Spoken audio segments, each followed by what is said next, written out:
Hello out there. My name is Opal Singleton. I'm the president and CEO of an organization called Million Kids, millionkids.org. We've been around for 15 years. We're located in Southern California, but we actually travel all across the United States doing presentations and speaking and like that, and even do a little internationally. How about that? Well, I want to talk to you about something that's very, very disturbing.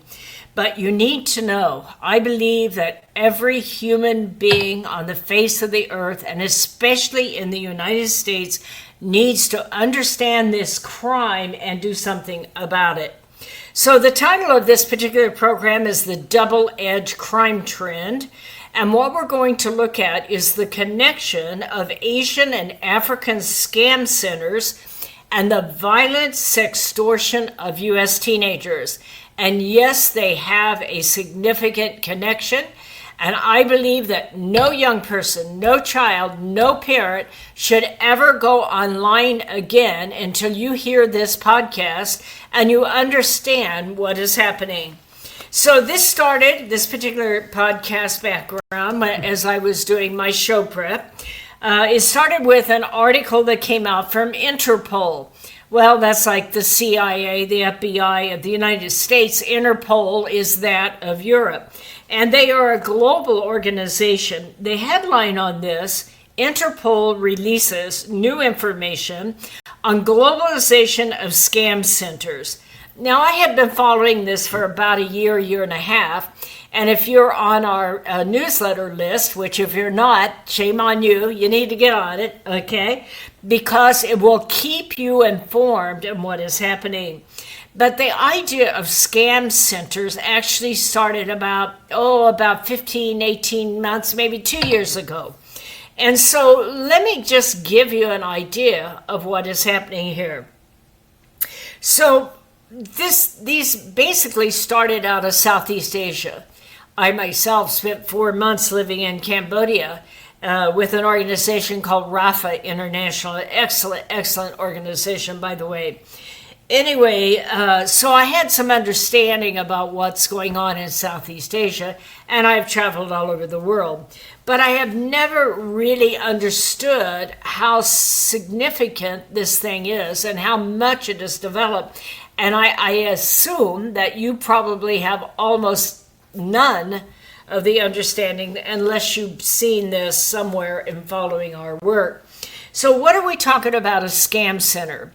Well, let me back up. Many of you have read my book, Societal Shift, A World Without Borders, A Home Without Walls. I'm busy trying to finish one that's an ebook that will talk about the extension of that first book that was out there. Actually, it's my second book, but for what it's worth. So what happened in 2022 that almost nobody seems to understand is that the world became connected by 5G high-speed internet.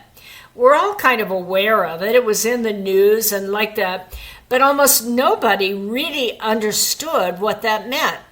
The short version of that is that puts every poor person on earth with access to the internet in your child's bedroom.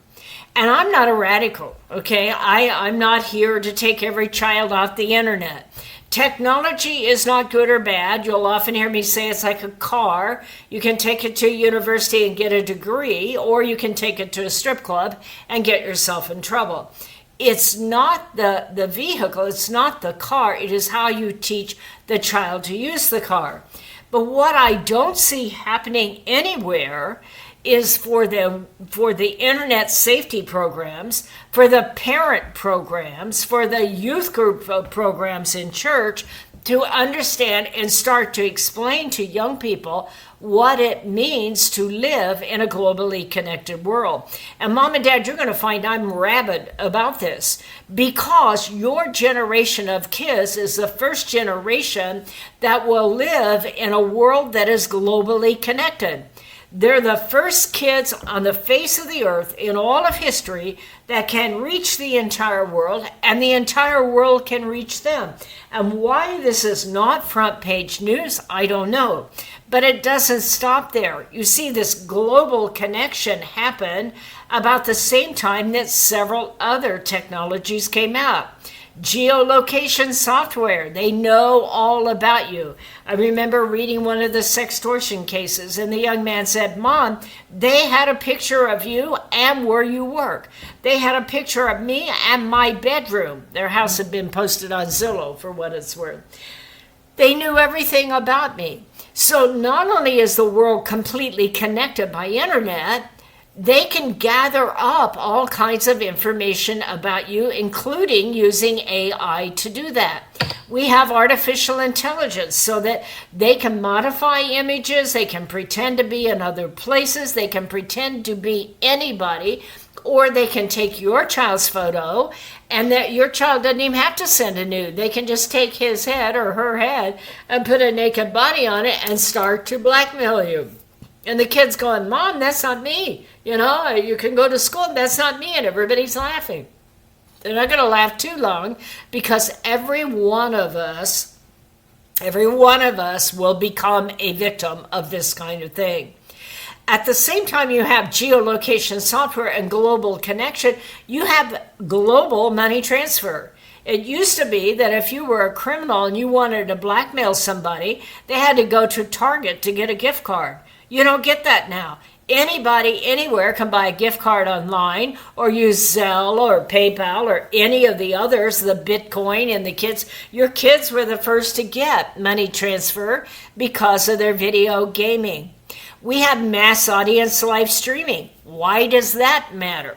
Okay? Why it matters is because what happens is pedophiles and people in scam centers who have got a profile of you, they are put online in apps like TikTok and Snapchat and Instagram. And they go in the categories, Instagram hot cam girls, and they start working the categories and sending out messages and pretending to be a hot young guy or a hot young girl and trying to hook up.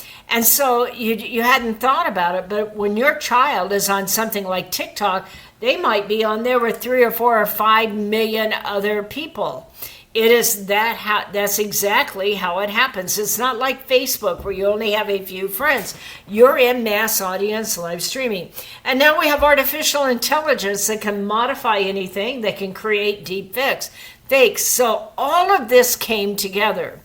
But as the third world countries came together, what happened is it did not take long for criminal groups all around the world to realize that this is the high-speed connection to your child's bedroom. And that if you can get them to send a nude or even something they can work with, they can make millions of dollars without ever leaving Nigeria or Cambodia or Myanmar or wherever they're located, Pakistan. And so they have learned that this is very lucrative business to reach our kids, because our kids have not yet figured out that when they go online, it is in fact the World Wide Web connected to poor countries all over the world that would like to make money off of everybody they can.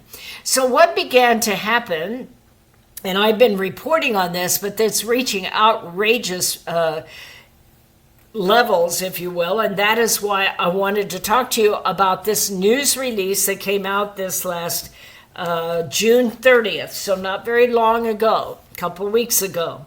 Headline: Interpol releases new information on globalization of scam centers. So what is happening? What is happening is criminal organizations, cartels, just mafia types, are gathering up people that are very poor from all over the world. They're luring them in. They often use legitimate looking ads. And think about what is happening. You're a poor person in India, and you get an ad to be an engineer in Myanmar, and you're going to make $40,000 a year, which is a lifetime of income in India. And so you think it's legitimate. You send them a resume, you meet up with them. The next thing you know, when you go to their country and go for the interview, they put you on a bus and lure you off and take you off, and you can't get free. And now you are a hostage in a scam center in Myanmar, that is between Thailand and Cambodia and Vietnam. And it is a war-torn country. Or maybe you're in Nigeria, or maybe you're in the outskirts of Guatemala somewhere, and you are now in these places, and they are telling you that you are going to contact so many people a day and get so many nude photos out of American or UK or Australian kids. And you don't have a choice. If you don't comply, they beat you. They may rape you. They'll sexually assault you, even if you're a male. This is really tough business. The photos, if you want to know what this is like, go to YouTube and put in scam farms, S-C-A-M, scam farms, in case you can't make out my broken English here. Okay, scam farms. Put them in on YouTube, and you will see, and you will be in total disbelief. These people are in debt bondage. They cannot get free. Some of them have been murdered. And they are in remote locations. They don't know where they're at. They have quotas. If they don't earn enough for these cartels, then they are really, really violated. And so this is a very serious problem all over the world. But what I want you to see is we're just getting started. Think about the number of third world countries that are not yet online, and you will see what it is. So let's go back to this article. Headline: Interpol releases new information on globalization of scam centers. On March 2025, victims from 66 different countries were trafficked into online scam centers with no continent left untouched. Now, I want you to understand, this is just getting started. Imagine where we'll be next year when more and more third world countries get access to the World Wide Web. 74% of human trafficking victims were brought to the centers in the hub region of Southeast Asia. So they're saying most of them right now are in Southeast Asia. I saw one a while back that had over 30,000 people that were being held hostage and being trafficked. So what is happening is that they will bring these poor people in, and they themselves are being trafficked, and their job is to lure in our kids to send nude photos, or lure in our seniors to make them think that somebody loves them and they're in a romance scam. So this is expanding. According to Interpol, this is expanding very, very quickly. It now includes the Middle East, including West Africa and Central America, for what it's worth. Right now, it's still heavily centered in Southeast Asia, but quite frankly, they're just now starting to understand this is going on and how to deal with it. 80% of the people that are being violated and being forced to seduce our kids are men. 61% of them are men that are 20 to 39 years old. So as they've done this, it says the centers have estimated to have drawn hundreds of thousands of human trafficking victims, typically through false job ads, detaining them in compounds, and forcing them to carry out social engineering scams. So what has happened, they're saying the victims are often subject to extortion, debt bondage. That means that they not only don't earn any money that they get to keep, but they are being charged for every time they go to sleep, every time they shower. They are true slaves. They will never be free. They endure beatings and sexual exploitation, rape, and torture. So as they're looking at this, of course, Interpol is trying to find these. They're saying that officers are raiding an industrial scale compound out of the Philippines.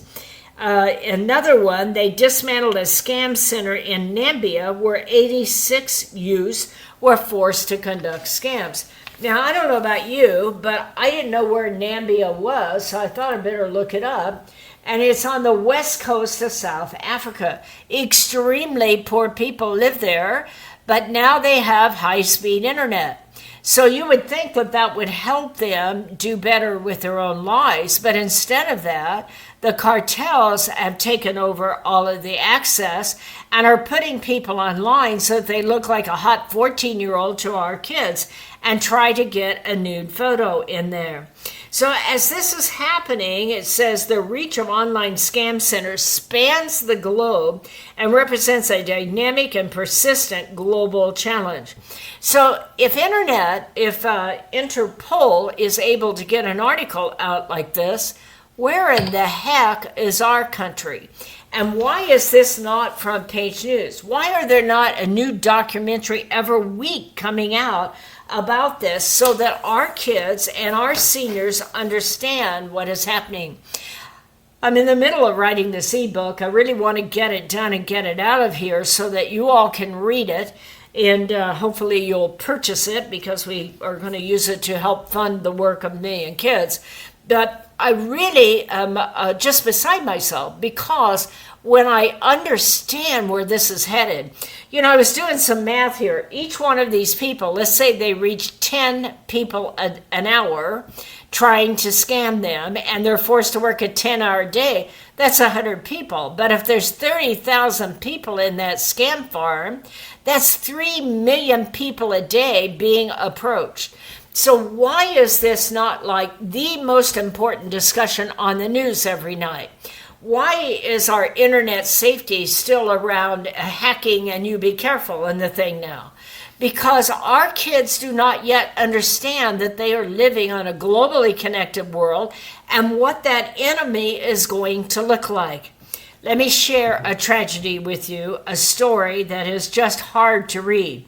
Now, my team, Million Kids team, some of us are, I'm not retired law enforcement, but some of the people with me and kids are retired law enforcement, either sheriffs or Homeland Security and like that. In my case, I served as a training and outreach coordinator for the Riverside County Sheriff in Southern California for the last 15 years. And so our job now is to read all this and condense it so that you can get it in your newsletter and stay informed. So as we have done this, one of the things that we have done is seen the number of incredible young kids, and especially the young males. Now, that's not to discount the young females, but at least 42 young males have taken their own life in the last 18 months, and we have read every one of those stories. We read them because we care. We read them to understand what can we learn from it. What kind of threat did they do? What kind of money did they pay? Did the kid actually send a photo, or were they using a deep fake? How long did they try to negotiate with that person on the other end? Did they have any understanding that who they thought was a 14-year-old girl is really some poor person out of Nigeria, and you're about to be turned over to a cartel who will hound you until you decide you're going to take your own life? And they want money. Usually they start around $3,500. And if you don't have it, they'll take whatever you have and keep pounding away. Well, one of these stories we just talked about recently on a previous podcast, and a new release came out that had his mother quoted on it. I look at this kid, what a fine, fine young man he looked like. His name is Caleb Moore. He is from El Dorado, Kansas. And if you're from Kansas, it is not El Dorado. It is El Dorado. I know. I grew up not too far from there. Okay. But his mother is talking, and Caleb was 14 years old, just getting started, and he looks like a brilliant young man. He thought he was flirting with a girl online, and it was only 35 minutes between the minute that he sent that nude and his life ended forever. So he thought he was talking to a girl who was 14 years old on TikTok. Now, what happens is that, and this is not uncommon in these cases, so one of the things you want to teach your child is they will often meet you on one app and move you to another app. What they're trying to do is determine that you're not an undercover cop and that you're willing to follow them. They'll do the same thing if you meet somebody on a dating site. They will move you. That's the first hint. They will move you, okay? So he thought he met a 14-year-old girl and said the person allegedly sent compromising pictures of herself to Caleb. That is not uncommon. They will often do that. Why? It's not a picture of themselves. It's an AI-generated photo that they have massive amounts to choose from to send off to just make you think they're really a girl. Our kids need to understand that just because somebody's sending you a nude does not mean it's okay for you to send a nude. It is never okay to send a nude in the day of artificial intelligence and global online connection. It will never be okay again. You know, up until now, they've done surveys. Thorn did one, THORN, a wonderful, wonderful organization. I'm a bit jealous. They have a lot more money than me. But anyway, they're good. They're very good, and I follow them.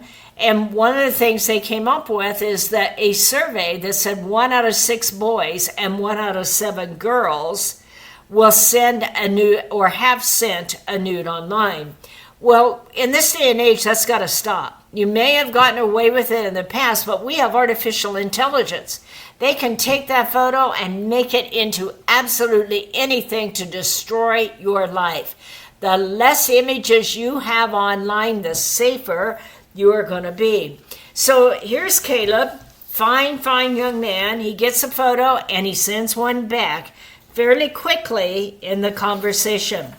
So the minute he sent it back, so here's what's happening in the call centers that might be in Nigeria. In this case, I think I'm not sure if they've identified the country that they were in. I'll tell you in a minute as I get through the case. But what happens here is that the call center's job is to get that photo. And they have quotas on how many they have to get each day. And the minute they get that photo, then they turn it over to whoever's holding them captive, which is the cartel.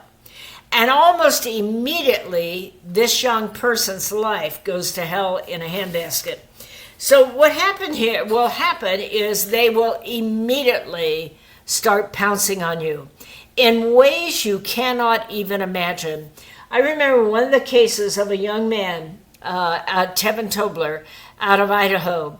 And this has been like 15 months ago at least. And Tevin, great young man, good looking, smart, already picked out his college, had everything going for him, didn't even use the internet. Now see, I'm going to just throw that in with you, Grandma and Grandpa, Mom and Dad, and youth ministers. They do not have to be people who are playing on video games night and day. So many of these kids hardly ever use the internet. And they'll say, well, I'm not worried about my kid because they hardly ever use the internet and, you know, we're all kind of careful and blah, blah, blah. You cannot go there because it is those very kids that have a moment of weakness. Maybe they just broke up with their girlfriend, or it's late at night, or they're playing a video game and they're hot and heavy and they forget that webcam works both ways, that live streaming. And so it is the kids that you least think is going to happen to them. And that was the case in Caleb's case. She said that the 14-year-old believed he was speaking to another teen when they got a call. And what had happened is it was only 35 minutes between the time that photo went out and he was in such a panic, he went and got the family gun and took his own life. So as they looked at it, though, what is said is that he actually was so panicked, he actually showed them a picture of the gun. Now, the first thing that Mom and Dad need to talk about with their kids is, once they start asking for money, you better start asking for help because you will not have enough money to make them happy. I know one kid that paid $8,000 and they're still bleeding on him until he finally came and told somebody. They don't care what happens to your child. What they care about is getting that money. They also don't care if your child is distraught and thinking of taking their own life. I've seen these messages, I've read them. They say, go right ahead, you're a dead man anyway. And they will show your child a picture of that nude photo and all the list of the Instagram followers and all the list of the TikTok followers. Yes, that's all public information. And they will tell them you're going to be destroyed. Here's what we need to do about this, mom and dad. We need to sit down with our kids. You can pull up the story of Caleb Moore. Pull up the story of Jordan DeMay. Pull up the story of James Wood. Go on YouTube and look at those stories and listen to their families that are on there and explain to your child. Now, this does not have to be so negative, okay? I am negative because a child's lost his life, and I say to myself, never again, what's it going to take before I can educate enough people that this does not keep happening? But here's the thing. If they understand what is going on, they need to understand this. I believe that you're the parents and grandparents of the most important generation that's ever lived, because they are the first generation in all of history that can reach that entire world. But they're also the first generation that the entire world can reach them. And why is that not front page news all over the world? That is the purpose of my ebook. Not only can they reach you, they can alter your image, they can seduce you, they can try to get you to send them money so they can make a lot of money. I believe how we lead this first generation of the globally connected world will set the stage for all future generations. Think about all that's happened in the last 3 years. You have global connection, you have geolocation, you have money transfer, you have artificial intelligence, you have all of these things that have happened in 3 years. Imagine where we're going to be in the next 3 years. We have got to get this generation of kids to understand the world they live in and prepare them to be the leaders. You see, if we can explain this to our kids, then they can help save other kids. It doesn't have to be negative. I've never met a kid yet that wants to be violated, but they don't know what the enemy looks like because nobody's explained to them the world they're living in, and that has got to stop. So what is happening is the minute the film goes out there of any kind, a video, a live stream, anything that's out there, they will take it. Even if it's a normal video, they can immediately put a naked body on it now with artificial intelligence and cause that young person to panic. So you need to sit down, and we need to get past the you be careful on this thing now. We need to sit down with an open dialogue that says, this is what's happening. You now live in a globally connected world. This is what the enemy's going to look like, and they're going to look good, baby. And if you get trapped, they're going to pound the living devil out of you, and you're going to think that you need to give them money. But the more money you give them, the more they will pound out of you. The key is stop. Number one, don't send anything. That's the first place we have to start. I don't care who sends you all the naked things in the world. You hang up, you get away from there, you block them, and you go and tell someone, because if you can tell someone, don't delete it, okay? Because law enforcement can stand in for you and start to find out who they are. You see, you're not the only person being violated by these people. You have the ability, first of all, to be a leader for next generation. Number two, to save others by reporting this kind of thing and not falling prey to it. So there is a lot of positive statements, but you need to be informed yourself, mom and dad and grandma and grandpa, and that it isn't just who you think it is, the kid down the street. They're now the Ivory Coast. They're from Namibia. I had to look it up, okay? Countries that we never even heard of. And I can guarantee you, if they're reaching about 3 million a day at least, your child is going to be contacted along the way. It is our responsibility to get your child ready. I'm talking about our mom and dad, you and me. I'm not responsible for your child. You know your child. You know your grandchild. And these are conversations you need. It isn't that I don't trust you. It isn't that I think that you're not smart. It is the fact that you have the greatest opportunity in all of history to understand what it's like to live in a globally connected world safely and prepare your younger brothers and sisters and cousins and nieces and nephews. We can do this, but it's a conversation. It isn't like COVID where you need a vaccine. This is an understanding of where we're at in our society, and you can stay current on that by literally taking our newsletters and looking at some of these articles and sharing them with your child and saying, I trust you with all my heart. I trust you to educate me because you're smarter than me. We're going to do this together, and you and I are going to define who the enemy is, and we're going to share it with the next generation so that you can be a leader.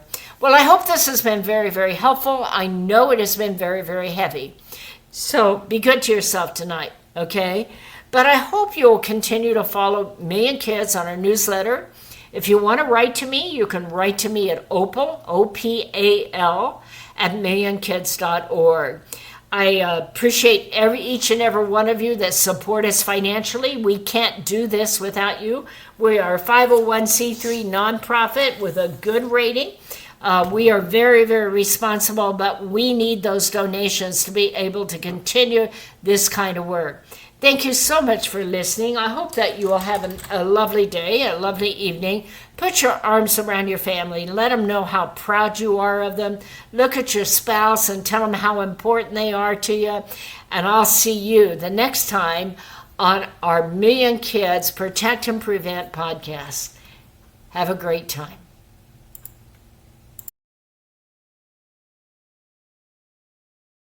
On our Million Kids Protect and Prevent podcast. Have a great time.